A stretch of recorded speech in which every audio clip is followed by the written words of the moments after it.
All right, good afternoon, everybody. My name is Ashish Jha, and I'm a professor of health services policy and practice and the dean of the Brown University School of Public Health. Welcome to the next installment in a series of events that are happening at Brown University in the aftermath of this historic election.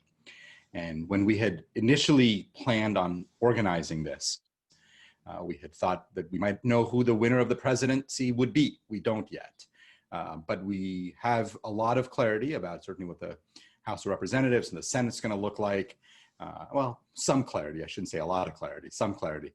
And we may have in the next 24 or 48 hours a president declared.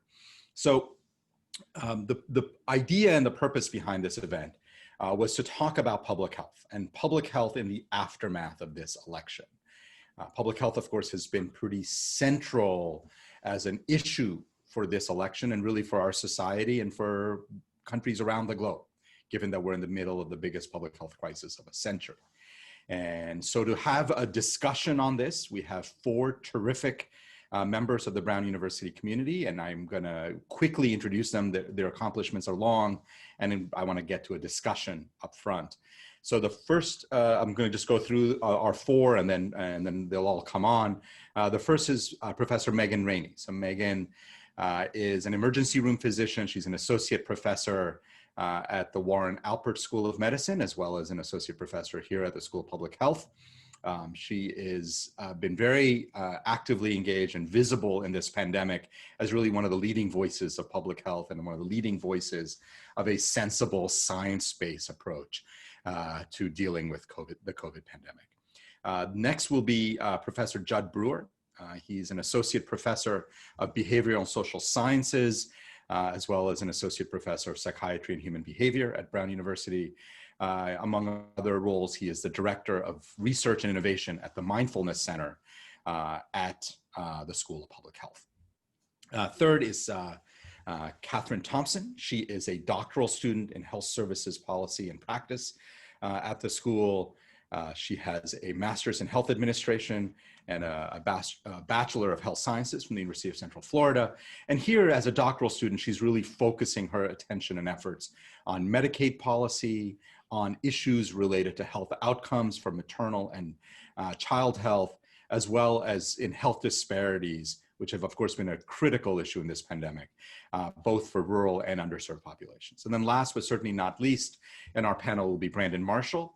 Professor Marshall is an associate professor of epidemiology at the School of Public Health and has done a wide range of work around infectious diseases and substance abuse, but his focus really and some of his best work and most central stuff has been around substance abuse and the social and the environmental factors and the structural determinants of health in the health of people who use drugs and substances. And so that's our panel. It's going to be a really, I think, robust conversation. What I'm going to do is make sure that everybody is on. So let's get people joining us. And then I am going to get the conversation started. And I don't know if folks are on yet. I don't see anybody on yet. Before I get us going on questions. Yeah, we've got 170 plus attendees. Oh, good. And are the panelists on? Yep. Great. Okay. Well, maybe I just don't see them, but that's all right. All right. Perfect. Sorry, I had the wrong view. You know, after all this Zoom time, you'd think I'd know how to do this. So I apologize. Let's get started. And I'm going to start off with Megan Rainey. And Megan, the question that I would love for you to start us off with is, you know, the title of this session is Public Health in the Aftermath of the Election. So the election is still not quite done yet. The votes are still going on, or the voting isn't going on, but the counting is going on. But I would love for you to help us think about what role you think public health played in this election, given that we are in the middle of the biggest public health crisis. And as you think about that, well, let's start there. What role has it played? Because what I was going to do is also say, and what implications does it have moving forward? You can get into that, or we can come back to it. But help us frame this conversation a little bit. Where are we in the public health community on, and how has it shaped the election in your mind? So I think that the past 9 months in this election in particular have shown a light on public health in a way that it has not been in the public spotlight in the last however many decades. You know, we dealt with Ebola, we dealt with H1N1. Certainly, as many of you know, I do a lot of work around firearm injury. But in general, when I would talk about being a public health practitioner, in addition to being a physician, folks would kind of look at me and say, well, what is public health? What does public health do? And I think that over the last 9 months, there are very few people in the United States now that don't have at least some idea of what public health is, what it does, and why it's important. I had hoped that public health was going to deeply shape the election, that folks would see the effects of COVID on our communities, both physically, mentally, and emotionally, but also economically, and use that as a driver to shape their voting strategies. I'm not sure that it did that. And I think that one of my takeaways from this is both that we need to step up even more strongly in the next couple of months. And I know we'll talk about this, but no matter what happens with Nevada and Arizona, there's still a lot of work to do over the next couple of months, but also that we have to recommit to our information strategies. And I know you and I and many others on this panel, as well as across the school, have been very active in trying to change the information that's out there about public health, but and the way that we communicate with the public. But this election has highlighted to me that we have to double down on those efforts to make science comprehensible and empowering to the average American. Great, thank you. And that's a really helpful start. Judd, how have you seen public health shape the kind of moment that we are in as a country, both in the election and kind of more broadly where America is right now? Yeah, I think we've all heard, from news polls that the coronavirus is the #1 issue for the majority, for a bunch of voters. I think that became the top issue that in exit polls and whatnot. I look at this from a public health perspective and a psychiatrist perspective as, what are the things that we've really struggled with in terms of comprehending information. So I think, as rapidly as possible, the scientists have really tried to understand things and disseminate information. But it's been really interesting to observe how much of that information has actually gotten absorbed or not, and how much of it could get, kind of placed off to the side for whatever reason. So from a very simple kind of learning perspective, it's been interesting to see, our brains have kind of evolved for safety, right? And so you imagine our ancient ancestors out on the savannah, and there's a lot of uncertainty on the savannah. They got to figure out what's dangerous or not. Back then, there was no such thing as like fake news. So if they saw a saber-toothed tiger, they didn't say, is that a deep fake? No, it was a saber-toothed tiger, and they ran. And so I think I've been seeing a lot of times where, people's thinking brains get shut down when people kind of capitalize on fear as a way to kind of drive an agenda. And I think that's really important for all of us as we develop the information and as we're disseminating information to really help people meet people where they're at and help people kind of decrease the anxiety, decrease the fear, so that their prefrontal cortices can come online and actually receive information and process information. So I think that's one place that we have a lot of work to do going forward, especially because the uncertainty isn't going away, especially around the pandemic. And so how do we help people, lower anxiety levels so that their brains can actually take in information, and how can we distill information so that we can provide all of that accurate information without overwhelming people with information? Great.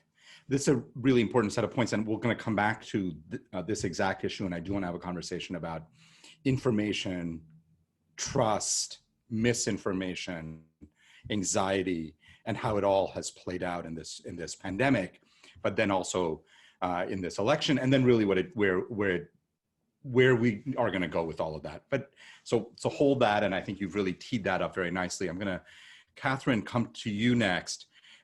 Essentially the same question, but given your deep interest in issues around disparities and the fact that in this public health moment, the pandemic has disproportionately impacted certain communities a lot more than others. how have you sort of seen the impact of the entire public health crisis on the election, and what those disparate impacts suggested to you about how the election might go, and what you're thinking now as you've watched the last few days? Oh, great question.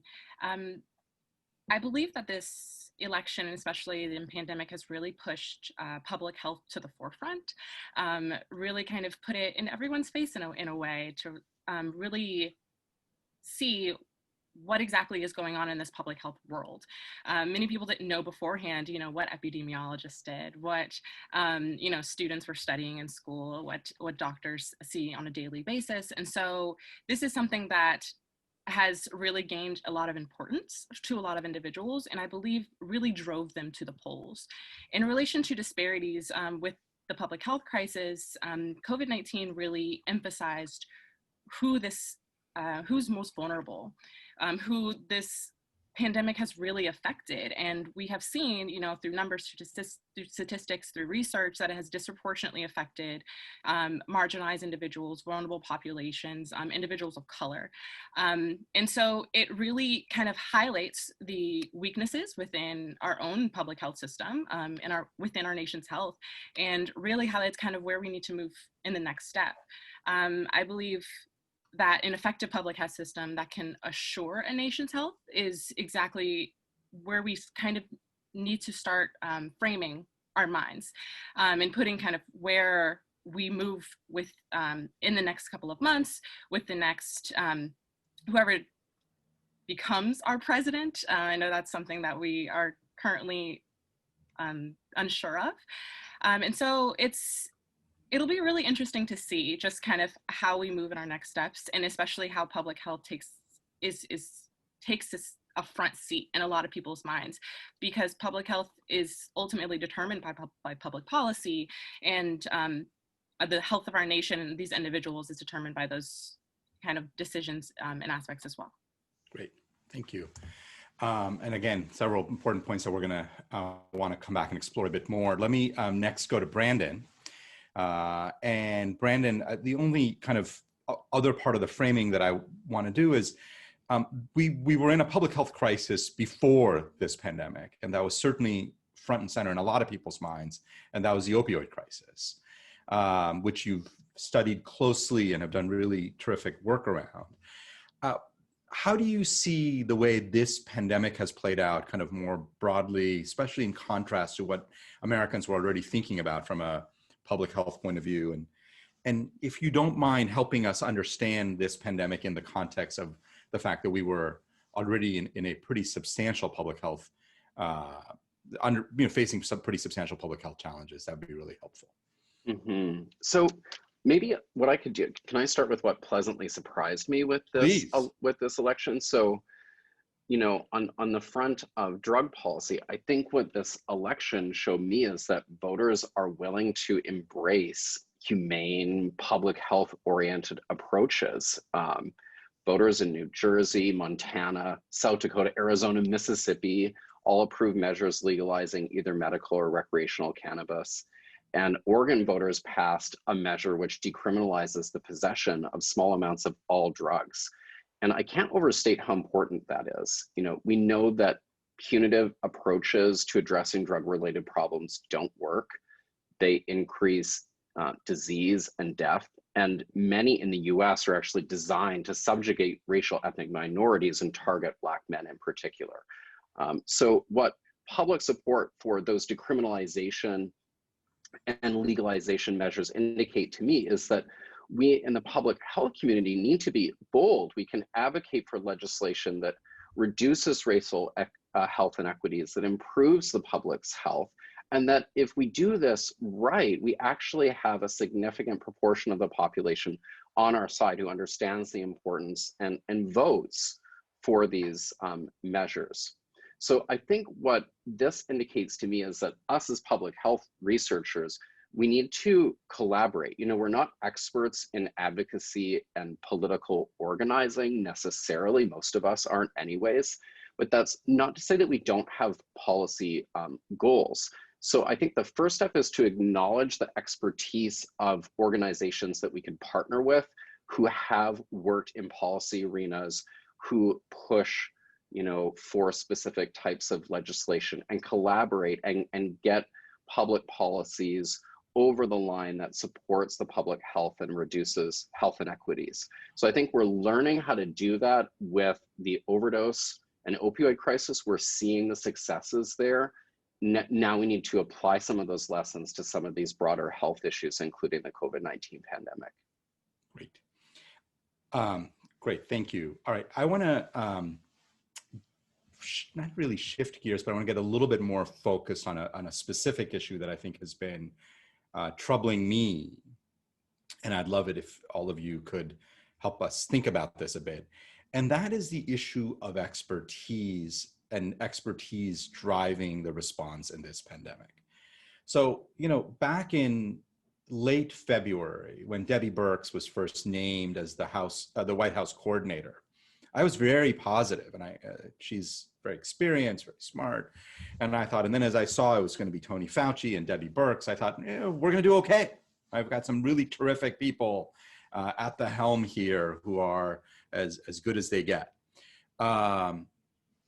There has been a huge questioning of expertise and a huge undermining of expertise during this entire pandemic. And this does get into some of the issues that Judd brought up around misinformation.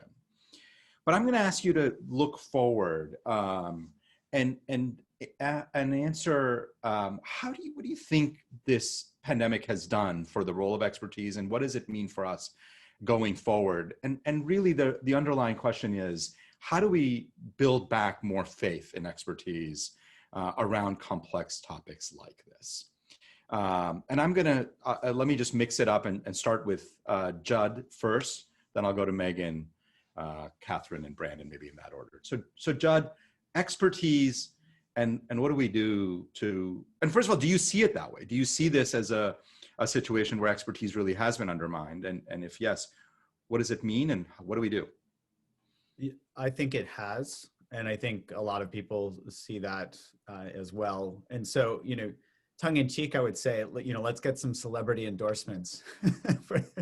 but in more seriousness, I would say, you know, if you look at how information gets conveyed to people, it's around being on message, using that same message over and over and over. So, you know, my lab studies how habits form. And one, you know, you can think of forming habits as short moments many times, right? So if you just repeat something over and over and over, that gets instilled as a habit. And I think, you know, certainly information evolves over time, so you need to be updating that. But I think with main points, if we take that information and have somebody who is, you know, have the experts be putting those forward, I think people still, you know, I think people see Fauci, for example, as an expert, no matter what some people say about him.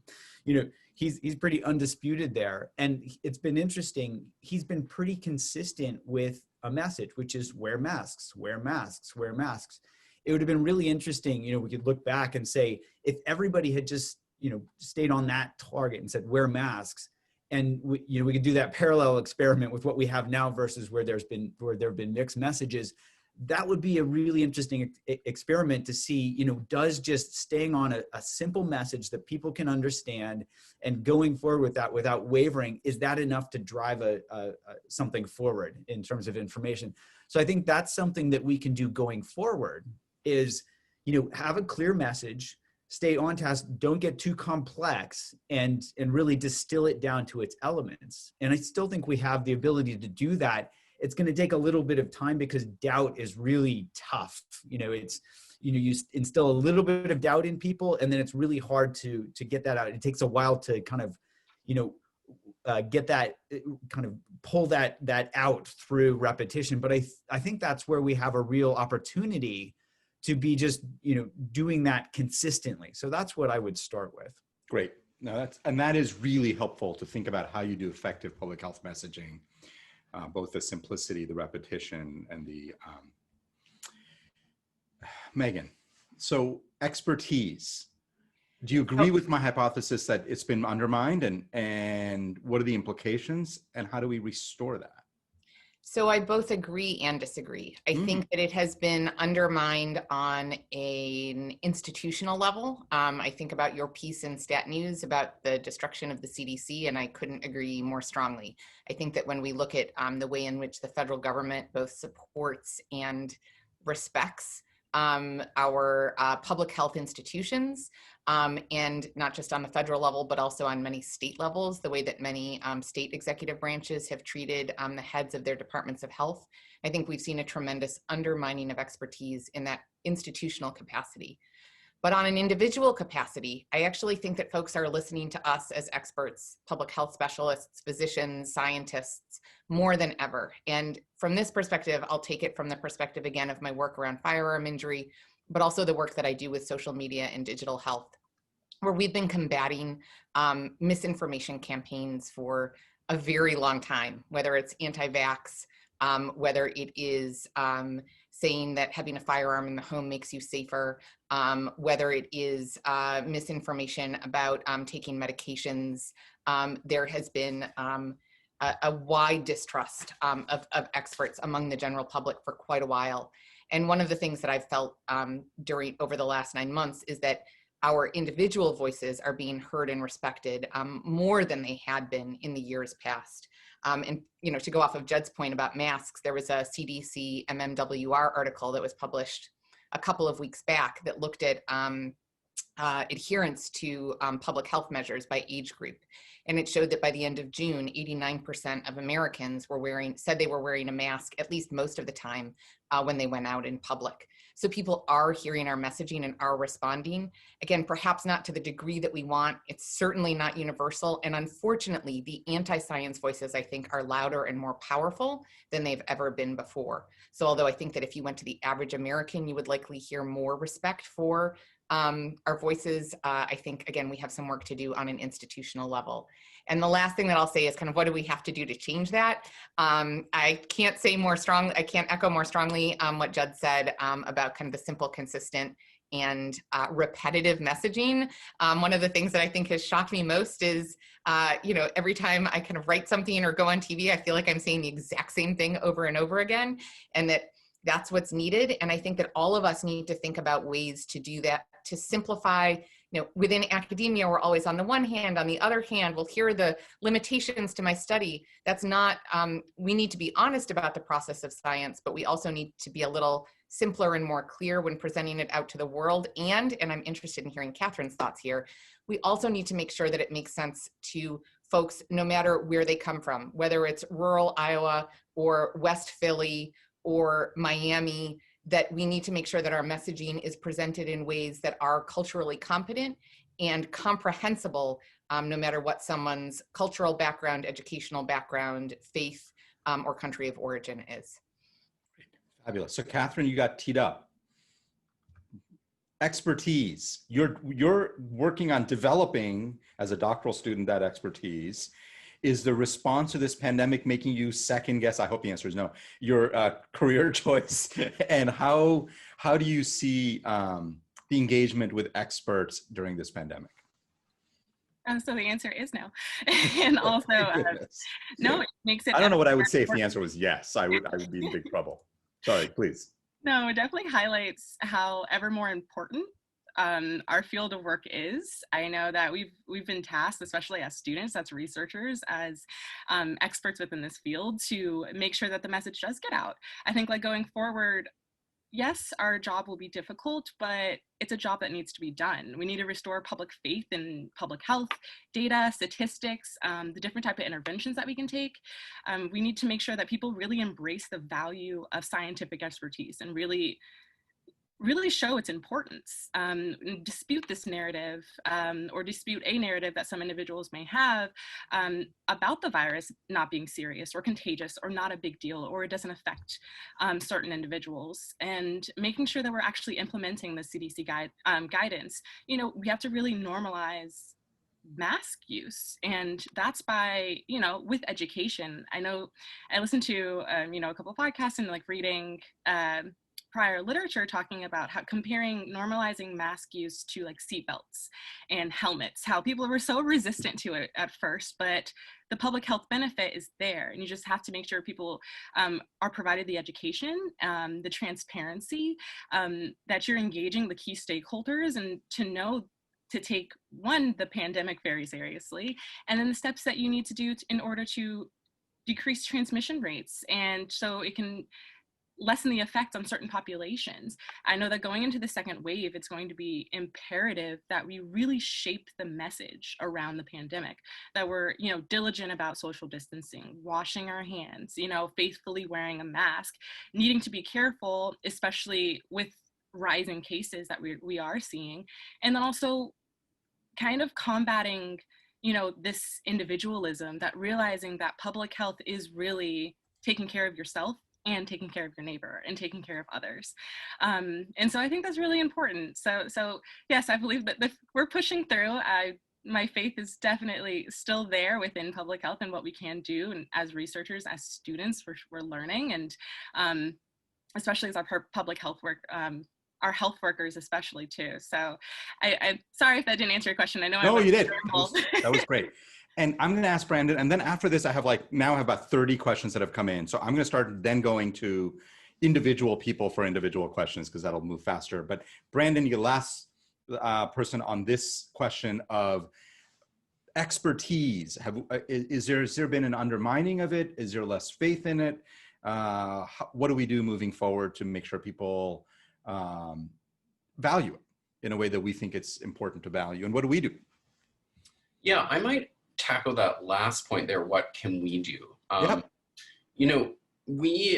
I think what we need to do as public health researchers, the public health community, is acknowledge that there are situations out there that people are in which it's very difficult to follow the recommendations that we're making. And then we should be advocating to create environments in which it's easier for people to follow those recommendations. So an example is the stay-at-home order. I work with a lot of people who are providing services to folks who are homeless. And so when we're saying stay at home, that's predicated on having a home in the first place. And so that messaging is not working for extremely marginalized populations out on the street. So I think we've got to bring back into the conversation just how our huge social inequalities in this country make it extraordinarily difficult for some people to enact the public health measures that the experts are recommending in the first place. One study I just saw found that people in lower income neighborhoods, many of whom are working, multiple minimum wage jobs, face substantial barriers to physical distancing because of the need to continue to work in what we have deemed essential occupations. So I think we need to be serious about addressing some of these fundamental drivers of health, and being a little bit more nuanced in our recommendations, and making sure, as Megan said, that they're relevant for as many different types of people living in very different situations as possible. Yeah, great, thank you. Okay, my next question is from, our first question from the audience is from Timothy Riker, who asks about the health disparities related to people with disabilities. That when we talk about health disparities in this pandemic, we've certainly talked about race, ethnicity, we've talked about how older people are more affected. There hasn't been much conversation about people with disabilities and their both vulnerability to the disease, their vulnerability to having poor outcomes. What can we say about that? And how do we better acknowledge the disproportionate impact of this pandemic on people with disabilities? Who would like to take that? Dr. Rainey, got thoughts on that? Oh, of course I do.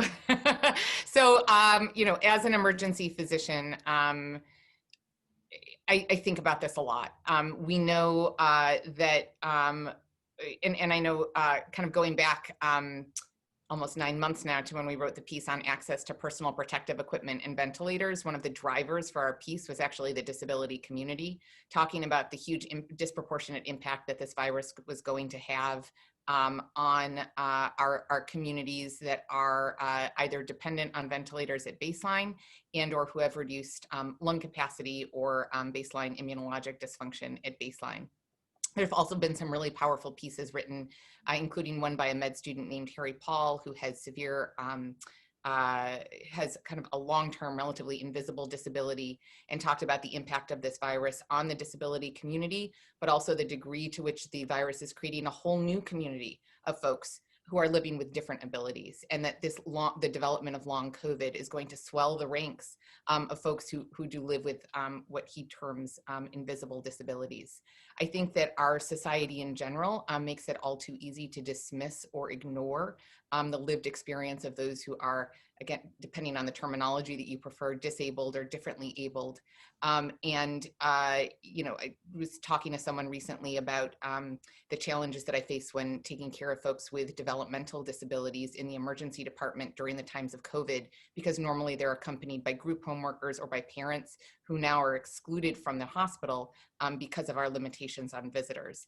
And so, you know, there's just this host of impacts. And one of the troubles that we have is that it becomes difficult to measure when we're talking about it from a scientific perspective, trying to get accurate measurements of the number of folks that are coming through the door or who have been affected by this disease, who would have self-identified as having some sort of disability prior to catching COVID. So I think it's a really important question. I appreciate shining the light on it. And I think it's an area where we all can continue to do better, but that I think has also been on the top of mind for a lot of us without having, as with so many things in COVID, where there's not always all the clear right answers and next steps, but it is a critical one for us to examine. So, thank you. All right, several questions around misinformation, and since Judd, you brought it up, I'm gonna go to you on this. So misinformation has been a huge challenge in this pandemic, and I think I've often said that we are fighting two challenges at the same time, or two enemies. One is the virus, and the second is all the misinformation around the virus. And certainly that misinformation has not only hampered our ability, but I think it shaped a lot of people's thinking as they went into the election about how serious the virus was, et cetera. Talk about what we know about why we might be susceptible to certain types of misinformation, how we counter misinformation, and beyond the very helpful framework you gave on public health messaging, what else can we be doing, and how do we just build more trust with the broader population around and help them decipher what is good information and what is not?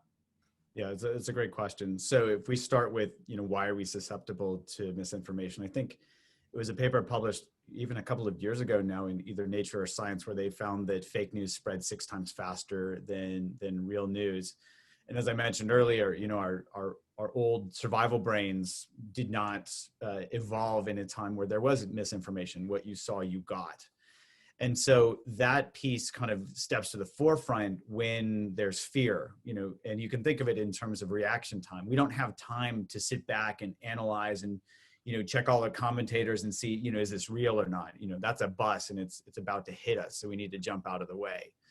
So I think knowing that, and seeing how fear can really spread misinformation really quickly, just knowing that helps us start to work with it. And another piece that I think is helpful to understand is, our brains are actually set up to try to get information. And so we get this, it's just like when we're hungry, there's this drive to go get food. You can think of information as food for our brain, because we predict the future based on previous information. And so if we don't have accurate information, our brain has this drive that says, go get information.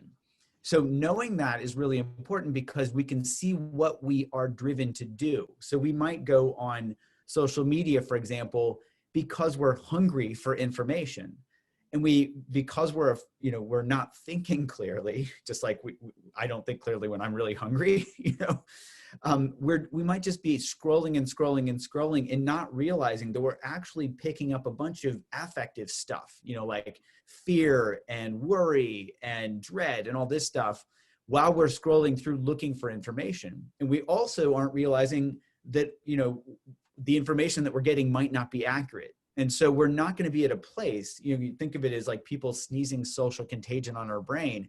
If we're constantly getting fear, and we get a piece of information, it's hard for us to actually assess it and say, oh, is this real? Because our fear brain says, wow, I don't care, I'm going to run. So I think that's probably, I find that helpful for kind of understanding how we get ourselves into this. And that also sets us up for being able to work with it, right? So when we're afraid, prefrontal cortex goes offline. So the first thing that we need to do is to get our thinking brains back online. And there are actually relatively simple ways to do this. This is something that the Mindfulness Center does a lot of work with, which is just find ways to calm ourselves down, in a rapid manner. I like simple practices like bringing awareness to our feet, because our feet are kind of anxiety-free zones, And so we can just like ground our awareness in our feet and like wiggle our toes and ask ourselves like, which foot is warmer than the other, as a way to kind of awaken some curiosity. Curiosity is a great antidote for fear, right? And so it's like, feel our feet. Or things like I've been suggesting that there's this practice that I learned actually from an opioid treatment group out on the Cape, where they use this thing called 5-finger breathing, where people, as they breathe in, they trace up their finger. As they breathe out, they trace down. And for 5 breaths, they can trace out their hand. This does something really interesting because, you can think of your dorsolateral prefrontal cortex as this working memory space in our brain. And there's only so much space that it has. So if it's filled up with anxiety, we need to reboot it. So this forces us to pay attention to 4 sense modalities at once, 2 sensations, one on each hand, our breath, and then also seeing our hand. What that does is reboot it. And then if we take 5 breaths where we're paying attention, the physiology calms down. So when those worry thoughts come back in, there's actually a balance or a mismatch in terms of emotional intensity. And so those thoughts are easier to just notice as thoughts rather than getting caught up in them. So I think that's something that I certainly find helpful to do, something simple that we can do, just, take some breaths, trace out our hands. So those would be 2 things that I would suggest there. I love that. And little mindfulness teaching right there. So thank you very much for that. Brandon, I have a really interesting question from Leon Hilton, who asks, who is the Larry Kramer of COVID-19? And for those of you who don't know Larry Kramer, I don't even know he was just a force of nature. And through activism, through engagement, through relentlessness, made the entire scientific and public health community and the political community act in ways that we never would have without him. And he was a pain in the ass from all the people I know but that was part of his effectiveness. He was tenacious. And if you don't know him, you should look him up. He was an extraordinary and incredibly impactful person. And part of the question that Leon asks is not just who is the Larry Kramer of COVID-19, but what might the equivalent of ACT UP look like in this pandemic?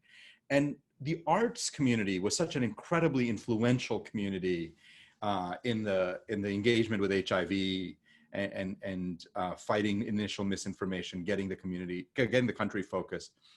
How do you see, is there any possibility of a similar role for the broad arts community? But I'm putting in too many parts of this. So let me just start with, do we have a Larry Kramer? Do we need one? And how do we engage that kind of activism and tenacity to deal with this pandemic? Yeah, thanks, Leon. Such great questions. So I think right now, the closest we might have to Larry Kramer of COVID-19 is Anthony Fauci, which is really funny because he and Larry Kramer were actually at odds at once and then developed quite a strong relationship towards the end of Larry Kramer's life. So I think right now what I'm seeing is Anthony Fauci is there ready to tell people what we need to hear, even if it's not even if it's not what we want to hear. So I hope we have more activism, but from other groups. But right now, I would say Anthony Fauci is probably the closest we have. Your question around how the arts could contribute to COVID-19 is such a good one. I've been working with two organizations in Providence, Waterfire and Wilbury Theater, on advising some of their health and safety plans for productions that they've been mounting outdoors safely at the Waterfire Arts Center in the Valley neighborhood of Providence. And when I talk to the artists there, what they've been telling me is that, they see their work as a way to help people understand what's going on right now. Art is a way for us to deepen our understanding and sift through the complicated world that we live in. So I think there's an incredible opportunity for artists right now to be innovative and to help us answer some of these challenging questions, and also communicate public health more effectively. The New York Times does fantastic visualizations of why masks work, what that actually looks like, help us understand what airborne and droplet transmission looks like. And so I think from a visual art point of view as well, there's a lot of potential there. So I know it's an extremely challenging time for art and artists right now, but a lot of opportunity as well. Great, good, really, really helpful. Catherine, my next question for you. There have been a couple of questions, but one of the things I've been thinking a lot about is because you've been interested and have done so much work on thinking about disparities, both in rural communities as well as in communities of color, there are a lot of challenges ahead. But if you got a phone call from President-elect Biden, who said, I am thinking about the fact that we're going to have vaccines not that far from now. By early next year, we're going to start being able to roll out vaccines. And I see the data about the very high levels of hesitancy in various communities about the vaccine. What do I do to begin to address that hesitancy? How do I do it in a way that makes people feel comfortable with getting vaccinated, with advocating for vaccines? What would you advise a newly elected President Biden if that were to come to be? A great question. I guess I would take an economics approach. I guess when it comes to the first thought that comes into my mind is key stakeholder buy-in.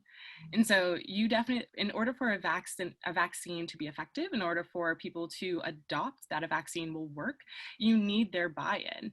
And with that, you need, to not only disseminate the information, but disseminate the information effectively to not only the individual level, but also the community level.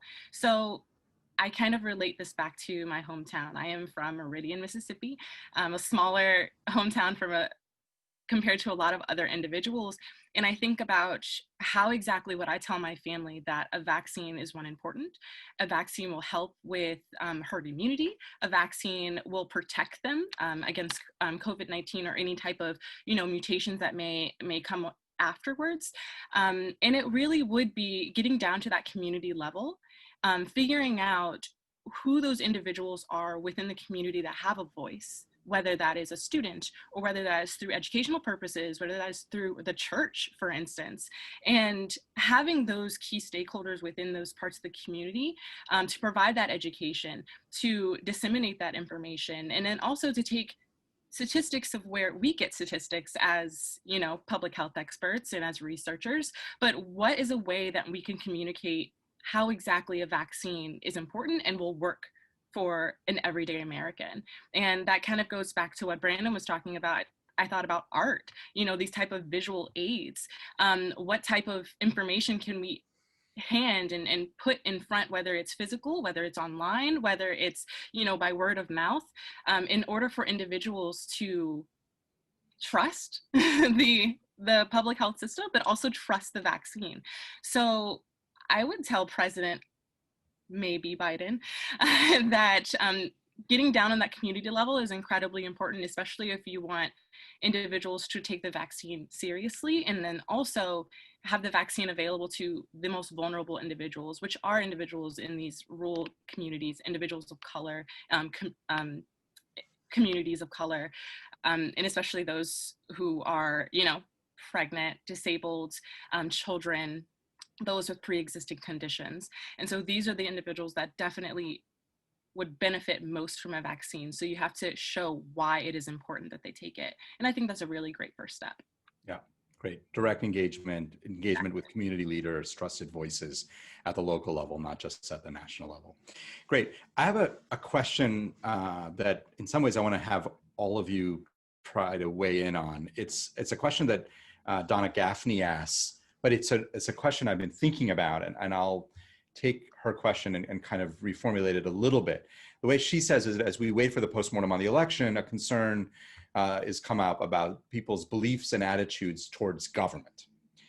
And if we take a step back and actually think of this a bit more interestingly, specifically around the election, if you just look at the number of people who voted, first of all, there was incredible enthusiasm and lots of people voted for Joe Biden compared to the 2016 election for Hillary Clinton. But there was also a lot of enthusiasm and a lot of people voted for Donald Trump. And so what you have is incredible amounts of enthusiasm on both sides and what really feels like a deep divide. That you have two communities, two groups of individuals, of Americans who see the role of government very, very differently, who see the role of public health experts very differently. So in the public health world, we do think that there is a role for government, and we do think that there is a critical role for thinking about systemic changes that require all of us to think more than just beyond our own selves, right?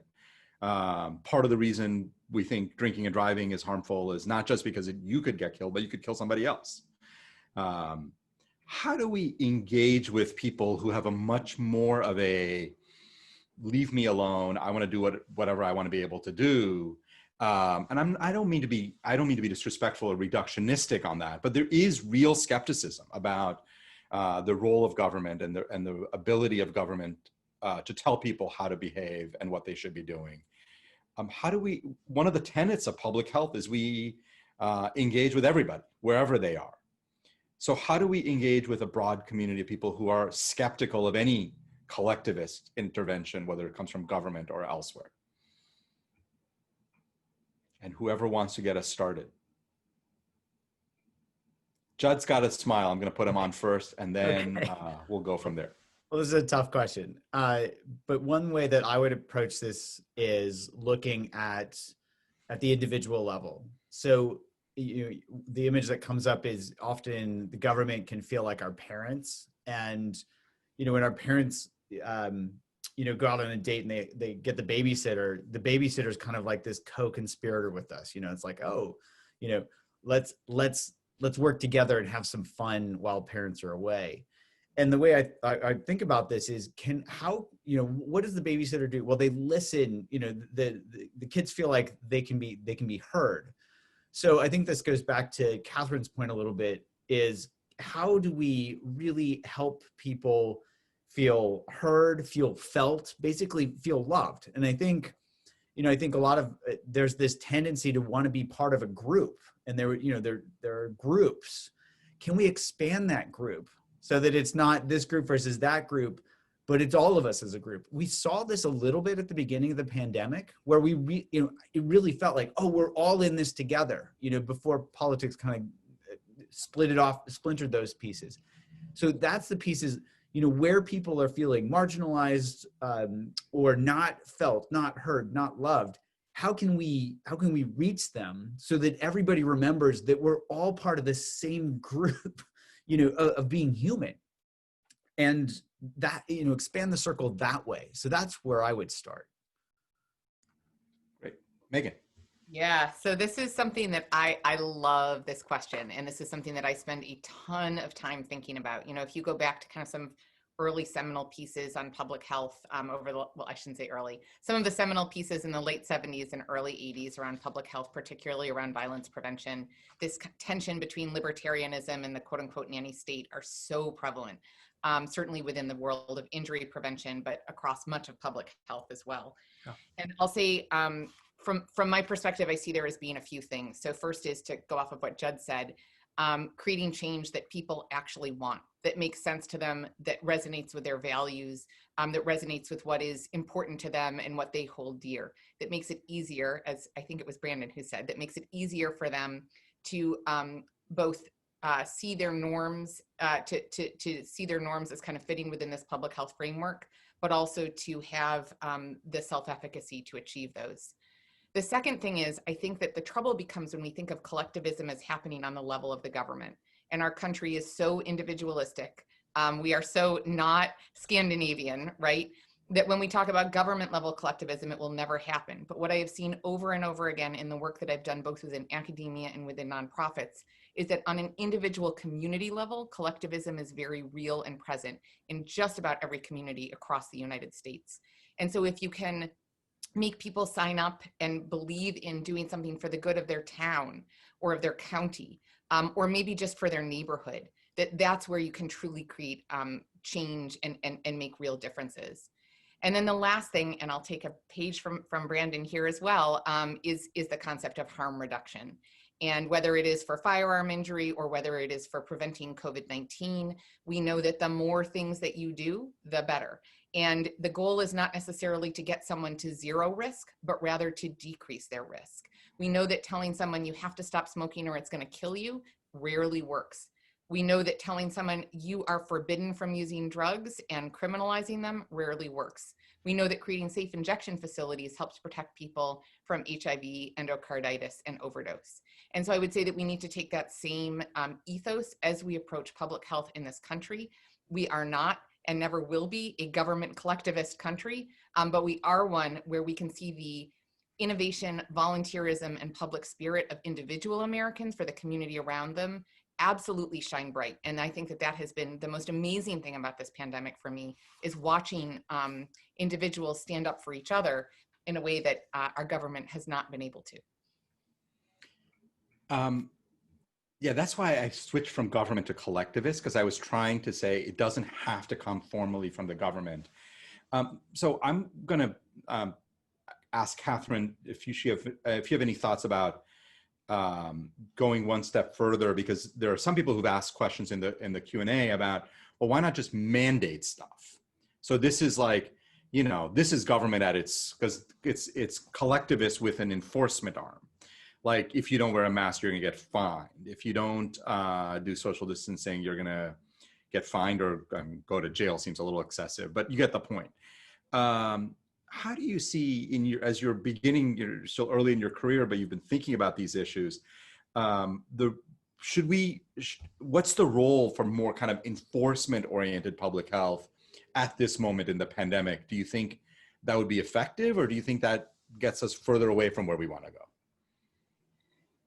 I guess I get a little weary when using the word enforcement, especially when you're talking about issues regarding public health. I think this goes back to a conversation that I've had plenty of times, and I'm sure you guys have had too, about, you know, public policy is health policy, and kind of vice versa. Health policy is public policy. So like the realm of public policy is vast in the system of laws and regulatory measures, courses of action, inaction, funding priorities implemented by whether it's a federal government or a state government or entities of representatives. And so I think it's really important to realize that these public policies, programs, and services shape and influence our physical, social, and kind of like economic environments. And so it's really important to take that into account when you're thinking of, oh, should we have a mandate for this? Should we have enforcement of this? I think it's really important to create opportunities and rather incentives that influence the behaviors of the individuals here in America. And, you know, you can do that through like the creation and regulation of, you know, we do that through the regulation of public goods and the regulation of natural resources, but within the pandemic itself, I think it's also very important to have like those requirements and those requirements in order to protect not only ourselves, but also your fellow Americans. And then for, you know, the government to provide direct support in order to support those opportunities and incentives. So whether that's in the way of grants or, you know, lowering interest rates or buying bonds or things like that, in order to create these type of opportunities and incentives rather than enforcing specific mandates. I think that through that, giving that power back to the individual is really powerful and can have really great outcomes rather than kind of this like top-down approach. So that would kind of be my approach to that.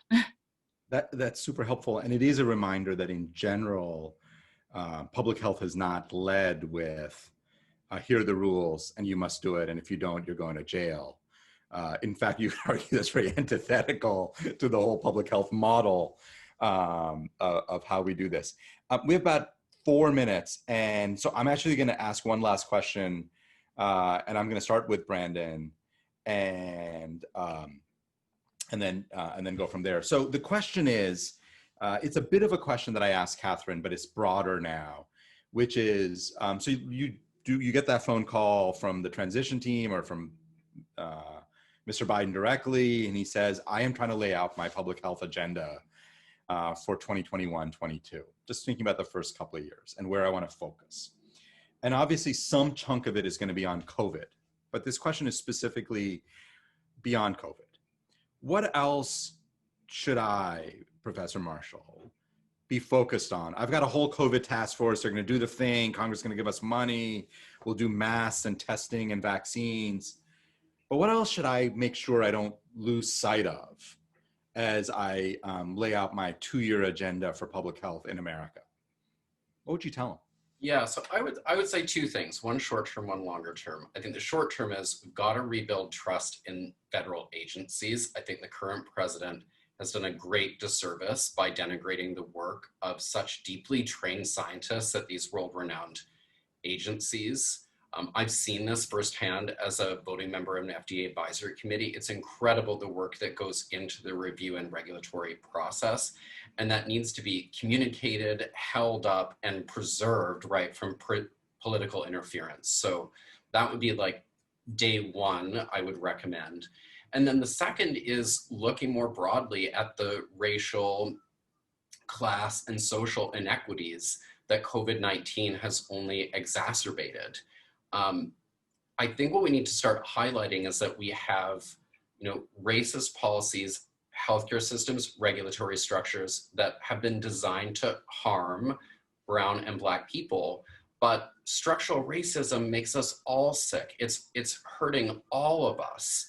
And so we've got to start to identify those bad policies, disassemble them, and replace them with laws and regulations that improve everyone's health.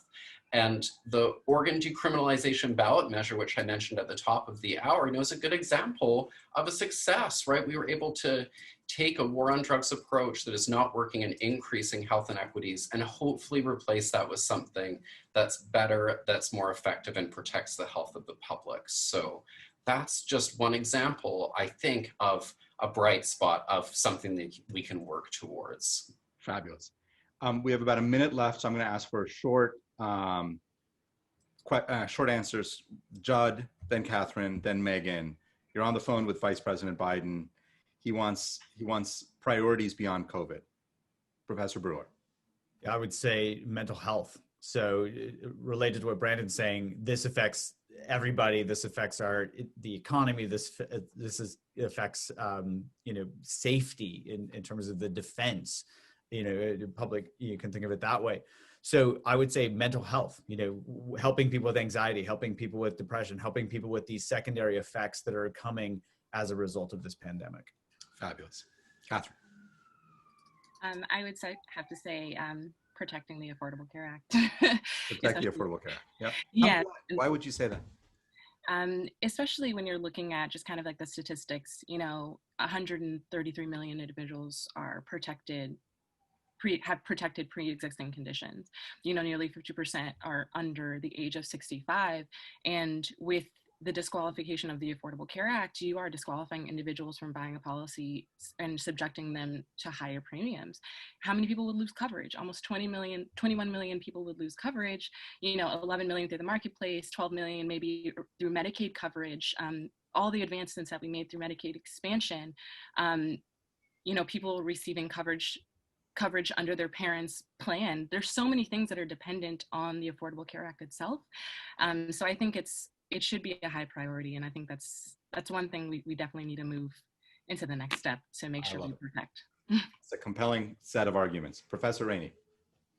So in addition to all the amazing things that the other three have already said, which I echo and would kind of say, I double give those a thumbs up. I would say supporting and growing our workforce and making sure that our workforce is diverse, well-educated, and well-equipped within public health. And then the second thing is enhancing public-private partnerships. So not just growing our government, but I think, again, looking at COVID or at other public health successes over the last decade, many of them have gone beyond government. And so I would say, tell Biden to work really hard on growing those and showcasing them because that provides sustainability and, again, gets away from some of those classic American fears of government and public health. Great. Dr. Jha, I'm interested in your answers to that last question too, I have to say. I can't possibly top the panelists. I think you guys are, you've nailed it. And I would, maybe the one last thing I would add is investing in a data infrastructure that would have given us much better clues into how this pandemic has gone. I think we were way too late to understanding the impact on racial and ethnic minorities in America. We were way too late on a whole series of issues because our data infrastructure just isn't there. So I would add that as a layer of beyond what you all said. We're a couple minutes over, and I'm going to thank you for staying on, and I want to just say thank you for, most importantly, for joining us. This is a very tumultuous period, and we will have more clarity on leadership over the next few days, hopefully even sooner. It's interesting, right? Because in some ways this was the ultimate public health election, and in many ways it wasn't. And I think in the public health community, the fundamental approach that we bring to all the problems of not beginning by judging people, but meeting them where they are, not using sticks, but really thinking about context of what drives people to the decisions that they make and engaging with them in a way. Those are the things that we need to continue to do if we're going to, I think, expand our engagement and influence over a broader swath of America. And I think I heard that over and over again, very loudly and clearly from all of you. So Megan, Catherine, Brandon, Judd, all of you, thank you for joining. Thanks for all the great work you guys are doing. And for the 150 or so participants who have still hung on in the last 2 minutes, thank you for joining us. This has been a really terrific panel. On the 11th, we're going to do another session. This one is going to be about the impact of the election on global health and America's role in global health. And so join us for that. There will be announcements about that, but that'll be coming on the 11th, which is 6 days, or in COVID world, 5 years. Stay well, everybody. Stay safe. And again, thank you for joining us today. This was terrific. Bye-bye.